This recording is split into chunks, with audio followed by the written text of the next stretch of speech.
Hello viewers, Super GT here with Super GT around Red Bull Ring. So this is one of the daily races slash weekly races from last week actually. Did get around to bringing this video out last week, but it was well worth a watch, I think. So Red Bull Ring, Group 2. Now this race, there was quite a lot of problems with this configuration, this combination. So I'm starting in 6th, as per usual, driving the Nissan. And up into turn 1, this really is a pinch point. I'm going to get lunged by a Honda, and on the exit receive a 5-second penalty. And we're going to take a quick look at that.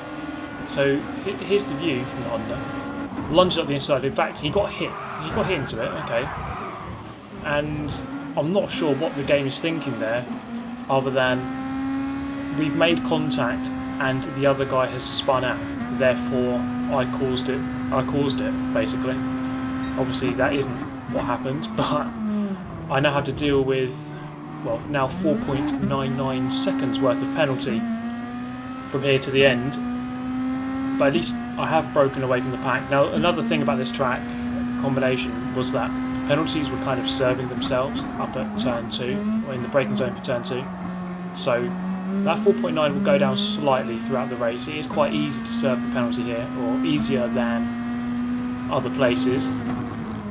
So we're going to kick things off nicely with a penalty, as per usual. Now this track is the second thing you're going to notice, and we've already kind of experienced it on lap 1, is turn 1, which is basically Extend County, where track limits go simply out of the window.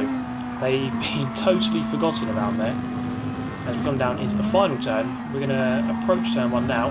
So we've broken away as a group of 5, and I've almost broken away into the wall on the right hand side.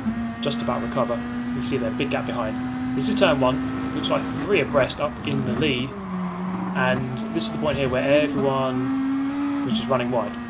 So I think as long as everyone was doing it, then it was okay. Now this guy in 4th, you may remember the name. A very famous name on this channel, or infamous if you like. This is where I first got called a pig. So, has he still got a fear of bacon? Because Super GT, the pig, is right behind him now. In fact, I completely forgot that this guy existed. And well, here we go. He still exists. He's right in front of me. He's actually got a poor exit. I think he drove into the back of the Frenchman. And we're actually going to go side by side. Is anything piggy going to go on this time around? Actually, it doesn't seem to be. We're going to go up the inside into turn 3 on the brakes. And gone through up into 4th. And he's just going to bin himself. Just drive off the circuit.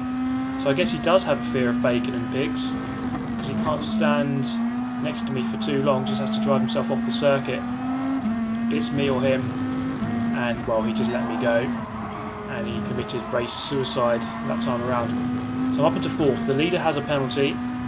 We have a Greek guy there in 2nd, and Frenchman up in 3rd in the Honda NSX. So 3 cars on offer to choose from in Group 2. The Nissan, the Lexus, and the Honda. Seems like they were kind of balanced around the circuit. Looks like the Lexus was the best one-lap pace, but the Nissan, I think, had the best overall race pace and best tyre wear and fuel. The Honda was fairly handy too. You see there just how much you can extend that first turn, just running way beyond the limit of the circuit. No penalties being handed out. Let's see if we can reduce that penalty coming into this one. And yes, we have, actually by half a second, and we didn't really lose any time there. So that's good news. As long as I can stay within a second of the guys ahead, within slipstream range, then I should be okay. So coming down towards turn 3 then, looking for that 100 board. Slightly downhill this turn, so you do have to brake a little bit earlier than you might normally would for that kind of corner. For turn 2 is a little bit different, you're going uphill, so you can brake a little bit later than you normally would, but you are going in there quite high speed. So I've actually lost out on this lap. I think on the controller, this class is actually very difficult to drive. Group 3 is a nice sort of balance. You can drive Group 3 on a controller quite okay, but But I think on Group 2 it's actually very, very difficult. It can be very twitchy, although that may well be true with the wheel as well. I think many people actually struggle with this class, which is why this race really was just the death of your SR and DR, I suppose, because there were just so many incidents happening. Penalties, crashes, people not quite being able to control the car as well as they would like. So many things happening. You see here's a good example. The Greek guy can spin out. Sorry, he's not even Greek, he's Israeli. How could I get that wrong? All I can see is a very small white and blue flag, but I don't know how I could get that wrong. Sorry if you're offended and you're Greek or Israeli, but got there in the end. Okay, so penalty down to 3.9, but the leader swerving all over the place. I'm not sure what that's going to achieve, other than everyone's going to catch him up. So my opponents here seem to be quite conveniently wiping themselves out. So 5 now becomes 3. I prefer those odds. Now if we carry on at that rate, hopefully 2 ahead sort of bin themselves as well. And then it might just be me up front. But then again, it might be me who bins myself, and then those 2 will go away. So trying to maximise the exit of 5 into 6, really crucial, as you have a little mini straight here going towards the penultimate turn. Braking on 75, throw yourself in. Plenty of downforce on these cars. Try to keep 2 wheels on that curb and you should be okay for track limits.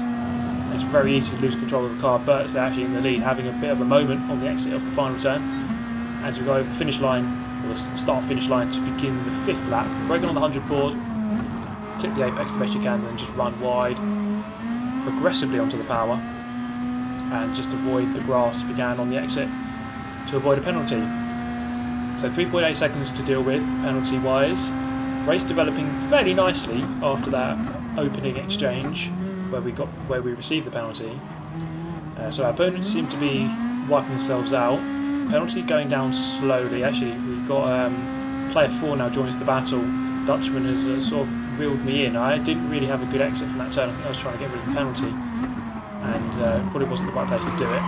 So I think with 13 laps, you just might as well be patient. There's no point in really trying to eliminate that penalty. It will just go down by itself over time, and then if you haven't managed to do all of it, then just do it on the finish line. So through turn 4 into turn 5 now. Crucial corner, as I've said, onto this mini back straight, and it sets you up really for the overtakes into turn 2. You really need to get kind of close at this point here, so you can follow them close through turn 1 and then set yourself up for a good move into turn 2. So through the final turn, just grazing the curb, bit of a moment once again, but just pulling away slightly from the Dutchman behind, so you don't have to worry at this moment for a lunge into turn 1, or hopefully don't anyway. Braking on 100 board, missed the apex slightly, running wide, just trying to be really careful. You see there Bert's all over the throttle, getting a big slide on the way out. So lap 6, daily race C this is, so or was, now coming up to near enough the halfway mark. So halfway into this lap is the halfway mark, or sorry, halfway into the next lap is the halfway mark. But we can go into the pits at the end of this lap. The main issue with that is you come out in traffic. So there is an advantage to going in first into the pit lane, which is you get a lap on fresh tyres as opposed to everyone else being on old tyres. You can gain sometimes 1 or 2 seconds from doing that. Main disadvantage, coming out in traffic. So you come out with the people mid-pack who haven't pitted yet, and then you could easily lose more than 2 seconds just by having to race people who are a bit slower than you, or presumably slower because they are further down the order. So there's pros and cons to going in. You do have to be careful. If you can get track position, it sometimes is worth doing. On this case here, we're all going to go around again and pit at the end of lap 7. So lap 7 is going to be the pinch point in this race. How well have we fuel saved? So fuel saving is always going to be an important factor in any race where fuel wear is on, fuel use is on, and tyre wear is on. You can gain a lot of time. There's a lot of time to be gained in the pit stops. So you can see I've dropped off by a second or so, but if I fuel save better than the guys ahead, then I can catch that up and negate that loss slightly. So 2.2 seconds, that penalty's gone down now, 2. So slowly wearing it down. So about halfway into the race, half of the penalty, or more than half of the penalty, is gone. So I'm managing that quite well. The gap is actually increasing a little bit more than I would like, and on a crucial lap as well. You want to be as close as possible going into the pit lane. So perhaps it might be best to not fuel save so much, just really go for the speed, just to try to catch up to these guys again and try to minimise the gap that way. So there's always a chance as well that the guy behind could jump past me. So the Dutchman is actually less than a second behind me. So if he's fuel safe better than I have, then there's a good chance that he could actually jump me in the pit window, which is coming up right here. So we're going to brake on the 75 board on the left hand side. There's the 100 and a half. Well, there isn't actually a 75 board, halfway between the 100 and the 50. And you're going to whiz it round to the right hand side. I've practiced this entry quite a lot and actually maximise it to the best of our ability. So I've gone in with 16, Bert's has got 22. Ghost Bestel in the Honda, probably why the Honda isn't the best choice because of the fuel. He's on 0, so he was really cutting it fine. So he's going to lose out definitely in this phase. Let's see actually how it goes, because he was in the lead, was Ghost Bestel, the Frenchman in the orange Honda.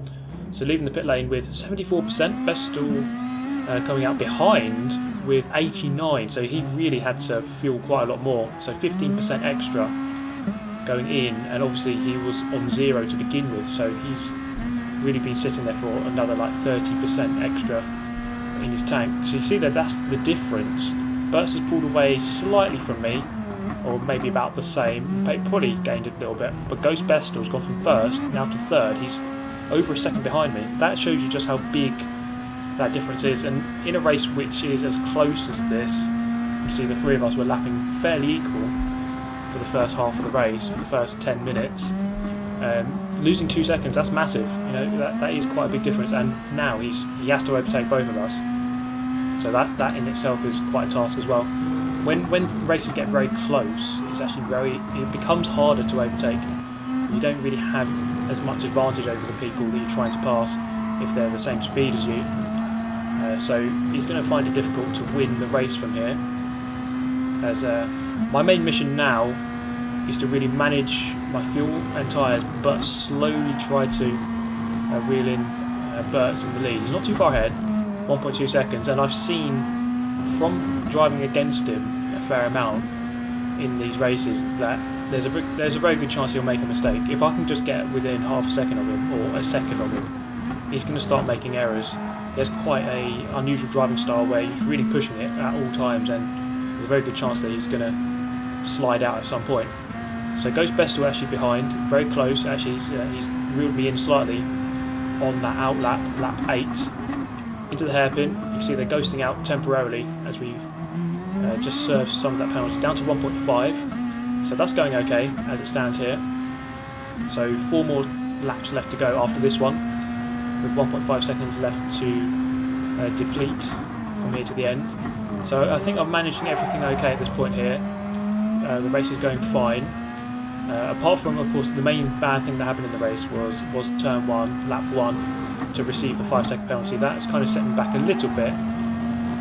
Although as we've seen, you can kind of serve it quite easily at turn 2 on the entry. So I've definitely gained on this lap. You see, Bert's, he's still driving fairly well, although the gap is now down to less than a second. Incidentally, the gap behind is down to less than a second, so we are within 2 seconds of each other, the top 3.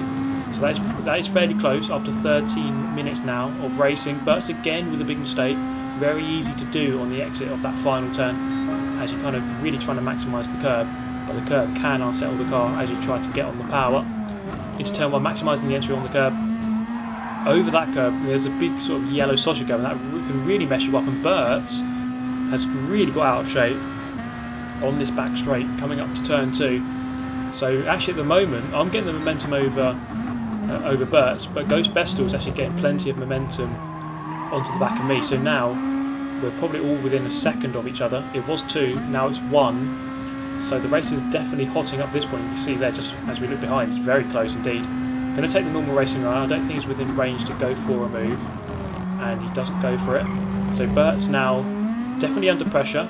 2 people right behind him as the race is drawing to a close with 3 laps left to go after this. So probably about 4 or 5 minutes left in this one. and coming through turn number 5, we're just going to look for that mistake, and there it is. He's going to slide wide, and it's like that moment in Fast and Furious. He's just binned himself, and that's a happy pig. Super GT, the pig, is up into the lead of the race, up into first place, albeit under pressure from the Frenchman in the Honda. So another one bites the dust. It seems our opponents. It was a group of 5 at the beginning, but now a group of 2, if you can call that a group. So 3 of our opponents have just wiped themselves out and given themselves no chance of victory. It's down to 2 now. So a 1v1 for 3 laps. Myself in the Nissan GTR up against the Ghost Vestal in the Honda. I'm going to go defensive. So he's got a penalty now actually, 1.1 second for me. I couldn't quite see what he had. So nice defensive move, he couldn't really do anything there. So coming down the next straight, I'm going to take a central line. So he can go either side. He can go normal racing line, or he can still dive up the inside. He's very close. And the option he takes is just to ram me off the circuit. So he doesn't really take either side other than the middle. And unfortunately, he got a 5-second penalty. That was it. So for absolutely murdering me, 5-second penalty. This is why this race was an absolute joke so many times, because of the ridiculous penalties that were going on. So we can actually look at a replay here. So I've taken a central line, and he could go up the inside, he could go to the left, and you can see actually he comes off the brake and then he goes back onto the throttle just to push me off. It was absolutely disgraceful, and only a 5-second penalty. I've got a 5-second penalty at the start for getting crashed into, and he gets a 5-second for a deliberate murder attempt. And well, it puts me down in 4th with only 2 laps left to go. 2nd and 3rd aren't too far away, but with time very quickly running out, I don't think I'll have much time to reply to them. It was a fairly even race, so even a gap of 1 second can be very hard to kind of reel in. And this is lap number 13 now, so lap 13 to 13. The only hope we have is that Ghost Bestel has got some sort of bigger penalty. He only got 5 seconds, like 5 seconds for a deliberate push off the circuit. It was absolutely ridiculous. I've been getting 10 seconds just for grazing someone, and they go a little bit wide, and the game basically says, oh well, you pushed them wide, but and he gets 5 seconds just for that. So the balance in this circuit, or this race, was completely off. There was basically no justice in the world. But anyway, it's just a game, I suppose. Things could get worse, I suppose, if it was real or something. So in the end, he actually managed to win the race. So I was speaking about how he had to overtake people, but in the end, all you need to do is just push your opponent off, get a 5-second penalty, and then just serve it quite quickly. That's literally the best method around this race, at least. And so finishing 4th overall, I got into an argument with the Russian in a recent episode. You might have seen that video. If you didn't, go and have a look at From Russia with Punts in the channel from a couple of days ago. So I got an argument with that guy, and then I thought, I'm going to try and ask this guy what the hell that was all about. I was just asking, why do that? No need to push me off deliberately, because it was a shameful move, really, just to push someone off. And then, well, his reply was, you blocked me, and you knew very well that I was faster than you. But, well, let me know your thoughts on that. It was an interesting race on the whole. Shame that Super GT races or Group 2 races were it was a mess of penalties, because it would have been nice to have some good races in Group 2. But there we go. I do hope you enjoyed the video as always, guys. Let me know your thoughts, and subscribe if you'd like to see more of the same. So, plenty of links in the description to all my social media and everything. You'll see a new outro, a little bit different this time around. But yeah, thank you very much for watching as always, guys. I shall see you in the next one. Goodbye.